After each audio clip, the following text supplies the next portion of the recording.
Hola, ¿qué tal amigos? Yo soy Jesús. Y yo soy Víctor Fernández. Bienvenidos a un episodio más de sus amigos del colectivo Sin Esquinas en este espacio que se llama Vamos a Platicar. Los estamos saludando directamente desde el patio de mi casa, el cual es particular. Así que les comentamos que si escuchan un poquito de ruido ambiente, no se nos espanten, no se nos asusten. Estamos a la intemperie, tratando de estar a la sombrita ante el inclemente clima. Y el tema del día de hoy, que esperemos que sea de su total interés y de su total agrado, es hablar sobre procesos, formas, tiempos y maneras en que se hacen las operaciones en bienes raíces. Por eso invitamos, el invitado del día de hoy es un señor que es especialista en bienes raíces, tiene muchos años dedicándose al tema. Señor Víctor Fernández, bienvenido. Mucho gusto, buenas tardes público. Estamos aquí para dialogar respecto a lo que son los bienes raíces.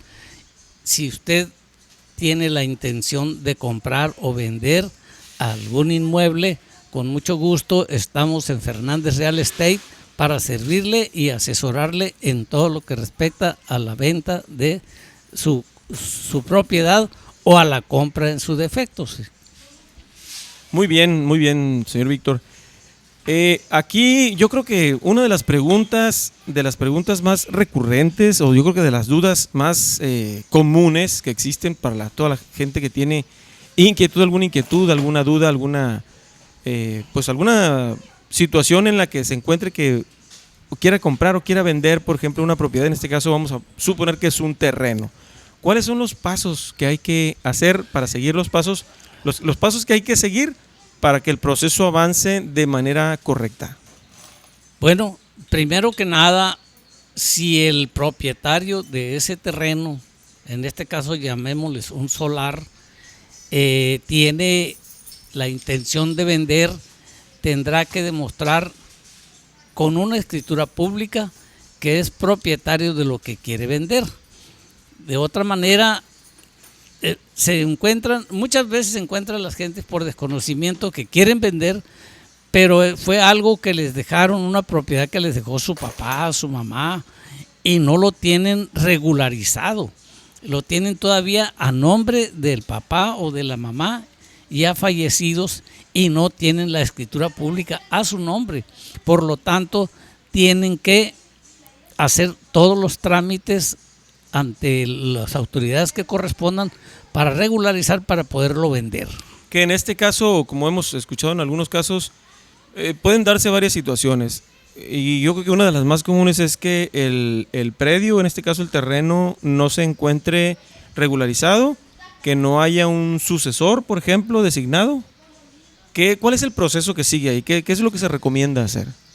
Bueno, cuando queda una propiedad así, tendrán que ir a la instancia de los juzgados de lo familiar a llevar un proceso de... es un juicio, ¿no? Un juicio, un juicio donde ahí el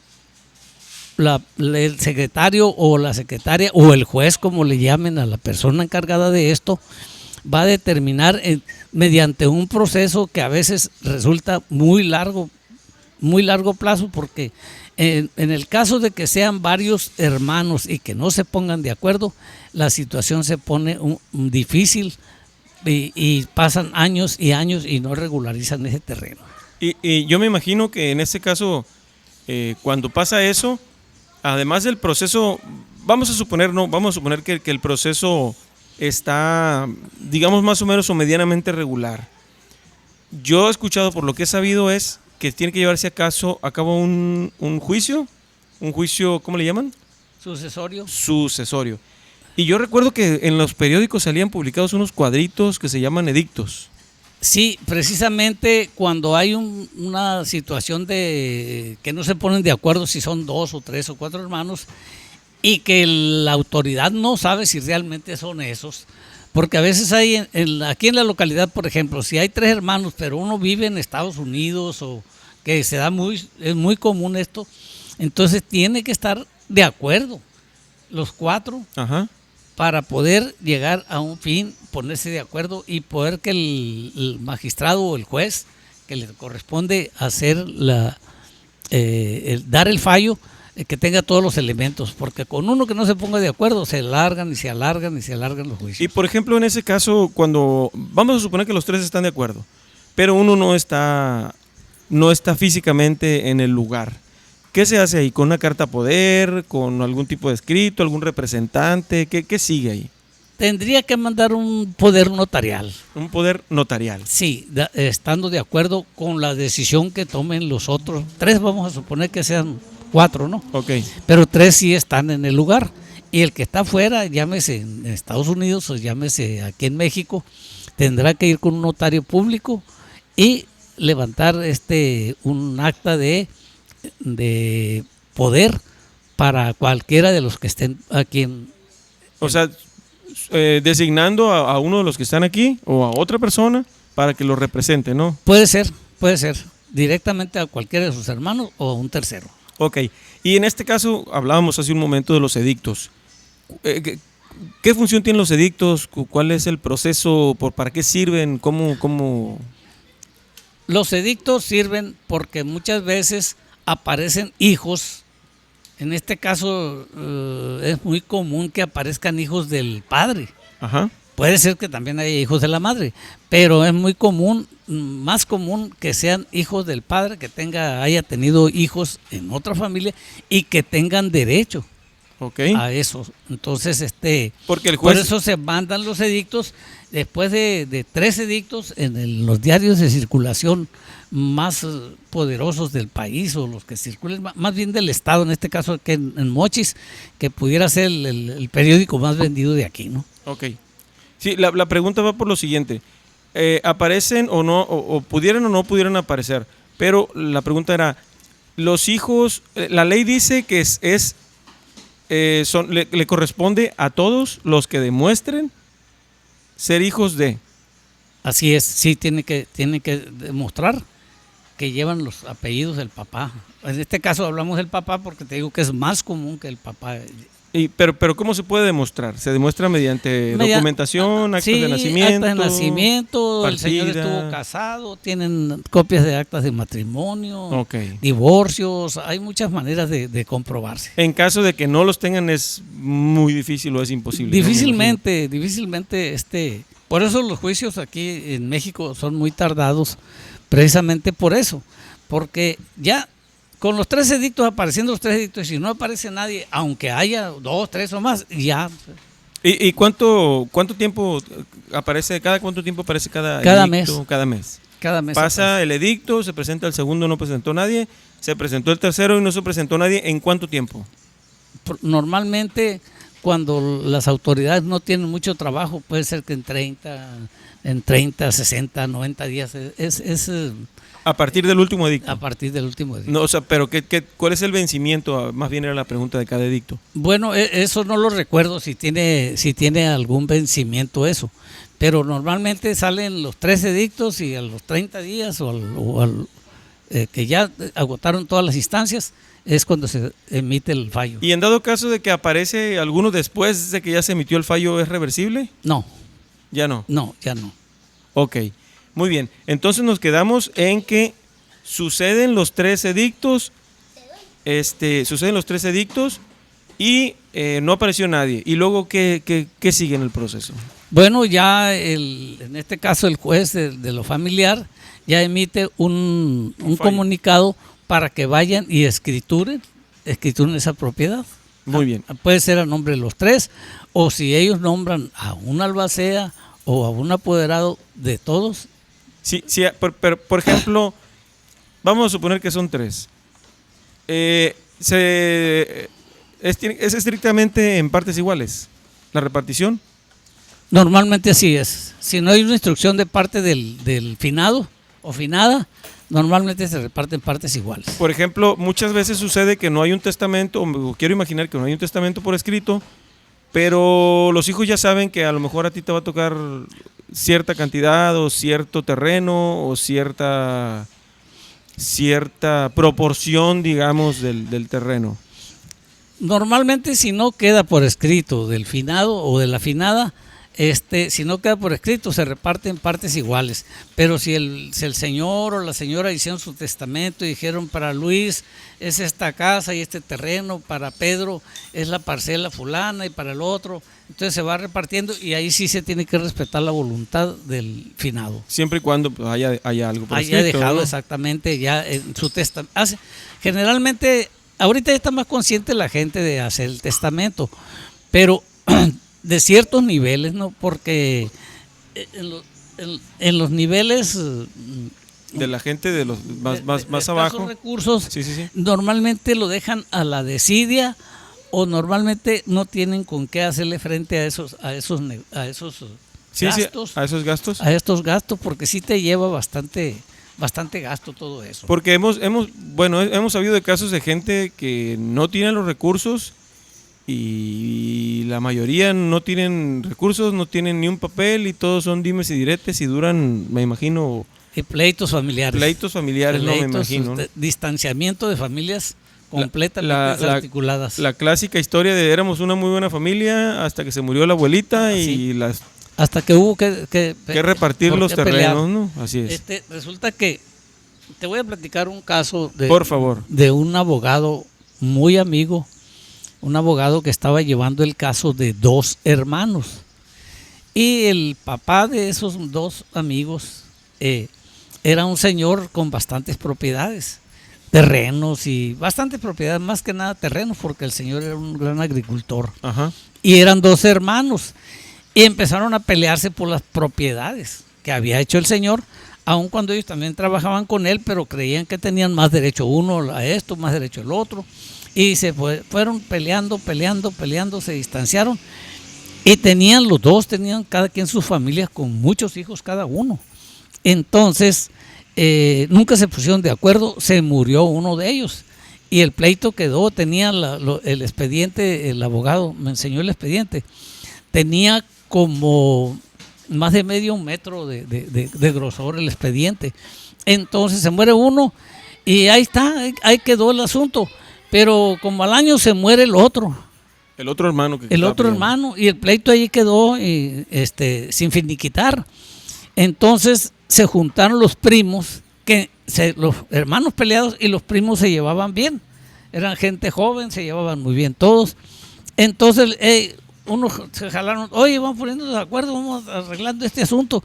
Entonces dice el licenciado que se juntaron, fueron con él, oye, licenciado, queremos arreglar, a ver, dinos, a ver, ahí esta propiedad tú, esta propiedad para ti, esta para ti, esta para ti.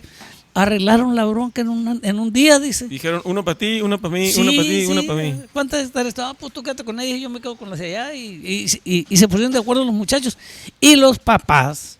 Los hijos, los que tenían más de los derechos directos, ¿no? Sí, y los papás, los hijos del finado, murieron y quedaron empleitados. O sea que nadie sabe para quién trabaja, ¿no? Pues trabajaron para el abogado nomás. Pues es que el abogado tiene que hacer su trabajo. Sí, ¿verdad? sí, claro. Imagínate un expediente de más de metro, de más de medio metro de grande y demandas y más demandas, inconformidades y más demandas y yendo a juzgados. O sea, hay abogados que hacen muy bien su trabajo. En este caso de mi amigo, es un abogado muy derecho, muy, muy buen abogado. Muy prestigioso, ¿no? Muy prestigioso y aconseja, te aconseja. Si le permites, él te dice, mira, esto va a pasar. Por la experiencia que tiene, ¿no? Sí, por la experiencia que tiene. Y él ha sido catedrático en la Universidad Autónoma de Sinaloa, que es la universidad que más prestigio tiene en cuanto a abogados a nivel estado. Uh-huh. Entonces, pues hay muy buenos abogados aquí. Sí. Y volviendo al tema, ¿no? Y qué buena historia, qué buena referencia. Se me fue el tren tantito. Decía, qué buena historia, qué buena referencia. Y volviendo al tema de los bienes raíces. Muy bien, vamos a suponer que ya se arregló el proceso, vamos a suponer que ya se pusieron de acuerdo, vamos a suponer que ya corrieron los edictos. El juez determina este para ti, este para ti, este para ti. No apareció ningún otro hijo. Se rodó el tiempo. Emite un fallo final. Y emite el fallo en partes iguales para Ok. todos. A veces ahí mismo deciden vender Ok. y levantan su documento de que todos están de acuerdo en que se venda, en que se venda el predio, le ponen precio, se buscan a un corredor de bienes raíces, o si ellos tienen a alguien que se los va a comprar porque hay algún interesado por ahí. Entonces se arregla y si les tocaron 1,000 pesos, pues ahí te van 350 cada uno y ya queda. Es común eso, que pase. No es muy común, pero sí a veces se da. A veces se da. Yo pudiera, por ejemplo, cuando mi padre, voy a poner el ejemplo personal, ¿no? Porque estuvo muy interesante. Mi padre cuando falleció, pues murió intestado, aunque no había mucho que repartir o que dejarnos, pero sí de eso poquito que había para nosotros era mucho, gracias a Dios. Entonces no logró mi padre hacer su testamento. Y cuando él fallece, fuimos a un juzgado de lo familiar y me acuerdo que hay una señora por ahí que se llama Mexalina.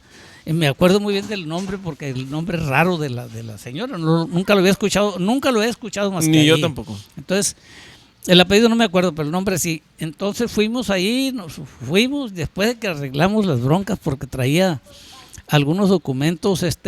Mi papá se llamaba Manuel de Jesús y toda la vida lo registraron como Manuel en el Seguro Social, a pesar de que llevó el acta de nacimiento, lo registraron como Manuel Fernández Ibarra. Y resulta que cuando va mi hermano a arreglar el asunto del seguro, le dice, oye, estos papeles están mal, le dijeron en el seguro. Pues arréglenlo, dijo, ustedes lo hicieron aquí. Ujú. Ahí lo habían hecho, pues, y le estaban Sí. diciendo que estaban mal, pues aquí lo hicieron. Bueno, total que fuimos ahí y llegamos con la señora después de cierto tiempo que pasó, ¿no? Porque tardamos más de 2 años en regularizar eso. Y llegamos ahí con la juez esta y no estaba, porque nos habían citado a la primera hora. Y llegamos y ya estaba la secretaria ahí, pásenle, y ya, pues como éramos 9 hermanos, somos 9 hermanos, entró la licenciada Mexalina y se nos queda viendo a todos y nos dice, caray, dijo, ¿cómo se parecen? Dijo la señora, fue la exclamación que hizo ella. Y yo le contesté, ¿será porque somos hermanos? Le dije.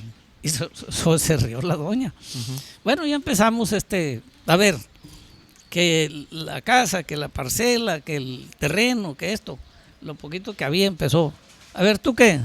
¿Estás de acuerdo con esto? Sí. ¿Y tú? Sí. ¿Y tú? Sí. ¿Tú? Todos, sí. Otra cosa, esto, sí. Todo, sí. Que el señor Víctor Fernández es el albacea. El albacea. ¿Están de acuerdo? Sí. Entonces se cruzó de brazos, dijo, la primera vez que me toca que una familia tan numerosa, dice, no haya habido uno solo que dijera no. Dice. Entonces nos felicitó pues por la hermandad que hay entre todos nosotros, ¿verdad? Sí. Gracias a Dios.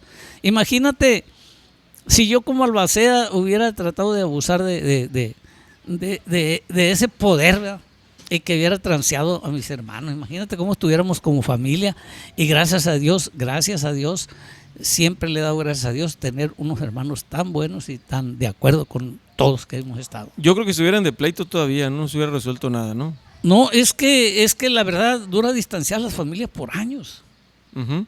Digo, cuántas, como decíamos hace rato, ¿no? Cuántas historias no conocemos de gente que se llevaba muy bien hasta que se murió el abuelito, la abuelita que tenía terrenos y es un pleitazo los hermanos y los tíos y los primos y se dejan de hablar y pasan un montón de cosas, ¿no?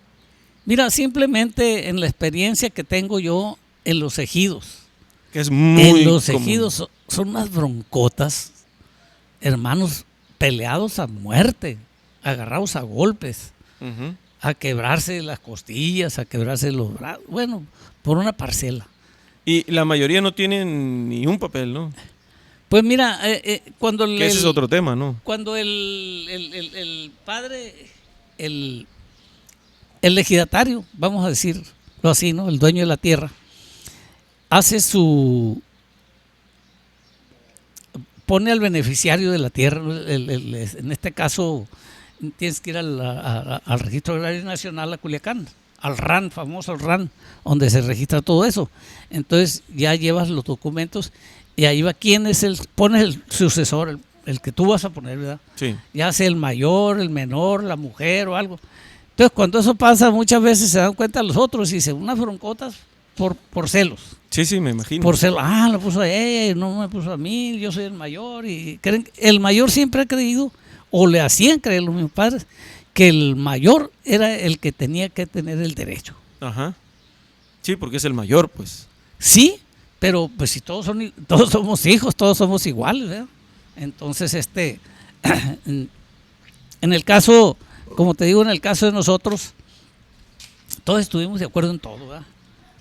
Que la parcela se pusiera a mi nombre y a mí todos los beneficios que me llega a la parcela, si me pagan la renta y son 100,000 pesos, pues los reparto entre los 9, ahí te va, y todos recibimos partes iguales. Ajá.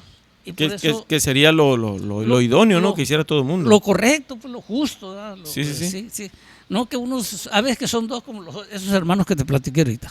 A veces que son dos y son unas guerras tremendas. Y no se ponen de acuerdo, ¿no? Y se mueren distanciados. Y por ejemplo, ahorita que hablabas, porque yo creo que ese es tema de otro capítulo completo, ¿no? Pero vamos a hablar así de manera, digamos, muy, muy por encimita.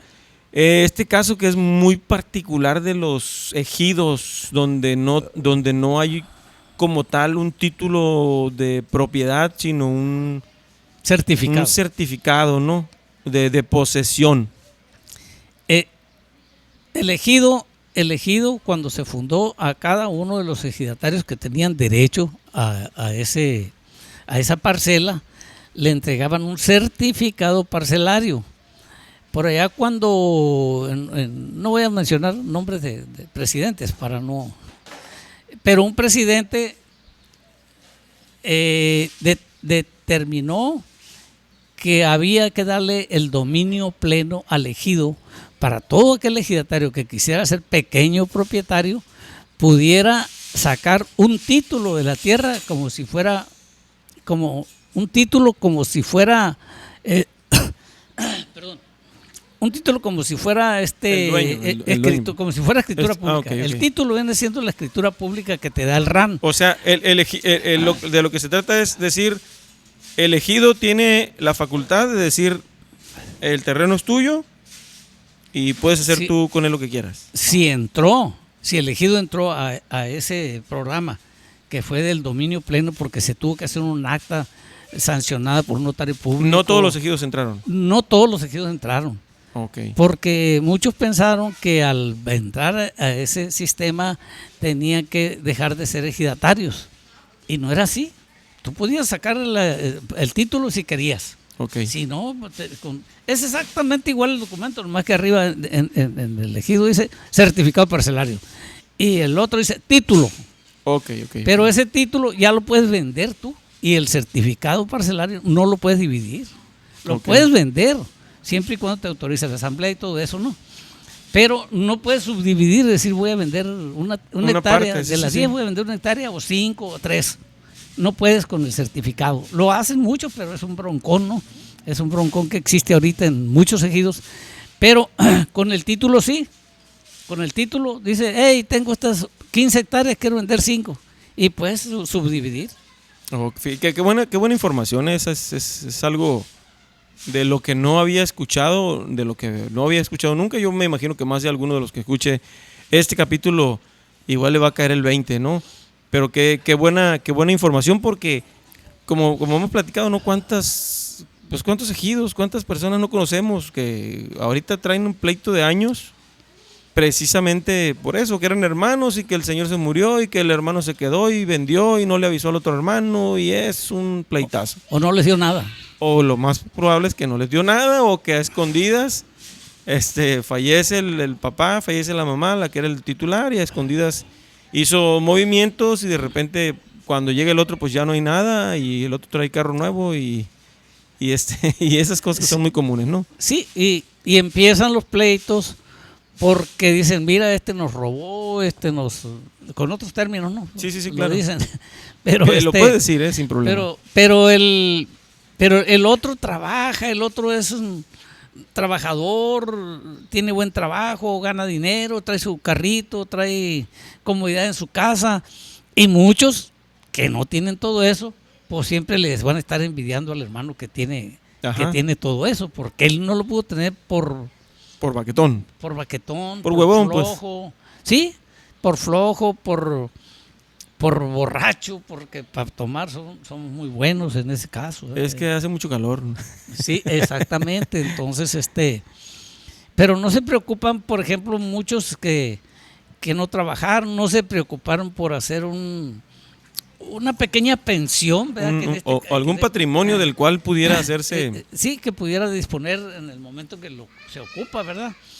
Porque pues a veces andan viviendo de la caridad y todo ese rollo, y más como está el país ahorita, que no hay medicamentos, no hay muchas cosas, ¿verdad? Sí. No hay muchas cosas. Entonces, perdón.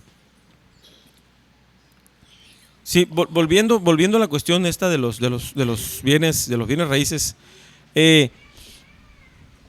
hay por ejemplo casos en los, me imagino yo que todo esto, estoy tratando de digamos de redondear la pregunta. ¿Aplica todo esto de lo que hemos platicado, todo este proceso, aplica cuando es una casa habitación, cuando es un terreno, o hay algún tratamiento diferente? No, es exactamente igual el mismo tratamiento. Es el mismo tratamiento. A veces se complica más cuando es elegido por la documentación que se requiere. Y en las casas habitación, igual, si te la dejaron a ti o no la dejaron a nadie, ¿verdad? Quedó intestada. Entonces ahí empiezan los pleitos entre la familia, ¿verdad? Sí. Porque todos quieren, por ejemplo, vuelvo al caso de nosotros, de la familia, todos nos pusimos de acuerdo, y la casa donde vivía mi mamá, que era la casa de todos, la casa familiar. Que era la casa paterna. La casa paterna, pues. Sí, la casa materna, quedó, pues, cuando la bronca de mi papá me dijo mi mamá, hijo, dice, yo no quiero que si yo me muero, ustedes vayan a andar con este tipo de problemas, me dijo. Ajá. Así que haz lo que tengas que hacer para que todo quede resuelto, como debe quedar. Como debe quedar, para que no tengan este tipo de problemas cuando yo falte. Y uno como hijo, pues muchas veces no le dice, hey, haz el testamento, eso, porque no tienes miedo herir sentimientos. Herir susceptibilidades, ¿no? Sí, y herir susceptibilidades y todo eso, pero no, ella salió de ella y me lo dijo, ¿sabes qué? Entonces, platicamos todos mis hermanos y yo, platicamos y dije, bueno, mi hermana Olivia vivía con ella toda la vida, pues mi mamá estuvo algún tiempo enferma del problema de la diabetes. Entonces, pues mi hermana siempre la estuvo atendiendo ahí, aunque todos íbamos para la casa todos los días y todo eso, pero ella ahí vivía, dormía ahí en la casa. Sí, estuvo al pendiente de ella, pues. Estuvo al pendiente de todo, que no le faltara su medicamento, bien atendida mi mamá, gracias a Dios. Pues nos faltó a los 86 años por los mismos problemas de salud. Pero bueno, nos pusimos de acuerdo todos y, oye, por la casa que le quede a la Olivia. Sí, todos dijimos que sí. Entonces fui yo con la licenciada, la notario público. ¿Puedo decir que no? Adelante. Fui con la licenciada Malacón y me atendió una secretaria muy amable, la muchachita, que siempre nos da muy buen servicio. Y le platiqué, oye, mira, así, me dijo. Sí, me dijo, tráeme todo y hacemos la documentación, que quede a nombre de tu hermana, pero que el usufructo va a ser de tu mamá mientras viva, dice. Ajá. En el momento que fallece tu mamá, ya la escritura está a nombre de tu hermana, dice. En el momento que fallece tu mamá, nada más mandamos al registro público que ya la señora no existe y que la beneficiaria es tu hermana. Así lo hicimos. Lo hice, fue mi mamá y firmó y todo bien, y quedó arreglado eso. Ya no tuvimos que volver al proceso ese que llevamos con mi papá, pues. Sí, claro. Muy bien, pues ha sido un capítulo muy interesante. Hemos recibido información. Me imagino que hay muchísimo más de qué hablar, pero por cuestiones de tiempo ya estamos a punto de rebasar el límite. Don Víctor, ¿quisiera usted despedirse con algo, algún mensaje, alguna recomendación, algún consejo? Sí, me gustaría que todos estuviéramos conscientes de todo esto que está pasando y que arregláramos las cosas con tiempo para no dejar este tipo de problemas, este tipo de distanciamiento entre las familias, que a veces somos muy unidos por 30, 40, 50 años y que por un detalle de estos se acabó el corrido. Se ¿no? acabó la familia. Y ese sería mi consejo para todas las familias que estén en esta situación, que yo creo que hay cantidad de gente en esta situación, pero que lo piensen para ir a hacer su testamento. Bien, hacer su previsión, ¿verdad? Porque Sí. al final pues todos vamos para donde mismo, ¿no? Sí, pero mientras tanto hay que disfrutar de lo que hay, ¿verdad? Así Porque es. pues para eso estamos, para vivir aquí, para vivir la vida y vivirla lo mejor que se pueda. Entonces, si podemos prever todo eso y no dejar broncas, fíjate que a todo dar, qué felicidad para todo el mundo. Así es, qué felicidad. Muy bien amigos, pues ya alcanzamos el tiempo de este capítulo. Quiero agradecerle al señor Víctor por acompañarnos.